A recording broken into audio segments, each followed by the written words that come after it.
to talk about a program that began its inception probably in October, November of last year when we first talked, when we were looking at ARPA and what we could do with it. We were very interested in a buy local program to support our local economy. We knew that a number of our small businesses here in town had been affected and impacted by COVID. As we examined this and we came up with the idea, we were asked a question about which businesses could do this, which businesses. So we established some criteria by which we wanted to do. We wanted to create a pilot program that we could take to our businesses and understand what their needs were. But essentially, we're copying a program that exists in Franklin, Massachusetts today. We were looking at ways that we could just take $25,000 in an initial chunk, put that into the economy, and have that turn back into $250,000 plus in sales into the community.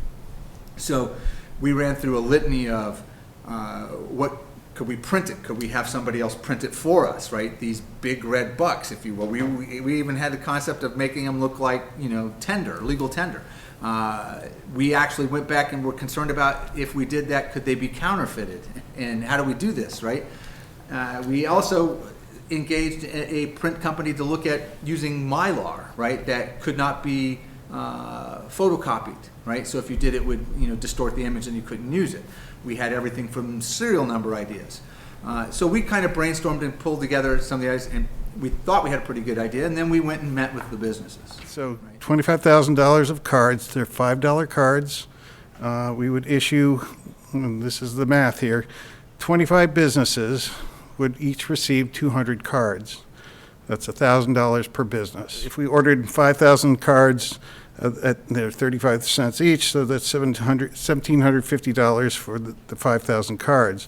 To load the cards, that's a 12-cent transaction, that's $600. There's a monthly banking fee, and again, we're eating all this cost, so the businesses don't have to eat these costs. I put it at 12 months, $50 a month, that's $600.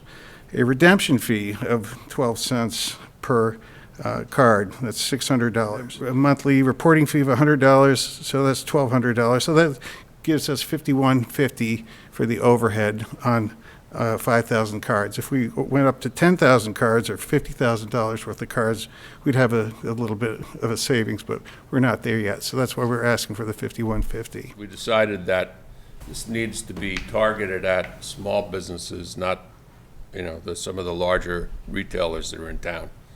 And we decided that we would, number one, offer the program to companies who have some sort of brick and mortar investment in town. Either they lease or they own a retail space. Secondly, we're offering it, at least initially, to businesses that have 25 employees or less. What I'd hate to say is, or hate to see is, if Swipe It is the biggest beneficiary of this program, and by the numbers, that's $6,250, which would mean it's about 1,250 transactions that would basically not be able to capture within the local community unless there is some assurances back from Swipe It that they would return 85% of the unused fees after a year. We find out that there's a residual, in your example, $6,250. We would ask for that $6,250, and we'll find a different way to inject it into the merchant community. I make a motion to forward measure 2022-33 as amended, $35,150 of the ARPA funding for a North Attleboro Buy Local program to the full council for positive action. All those in favor, please say aye. Aye.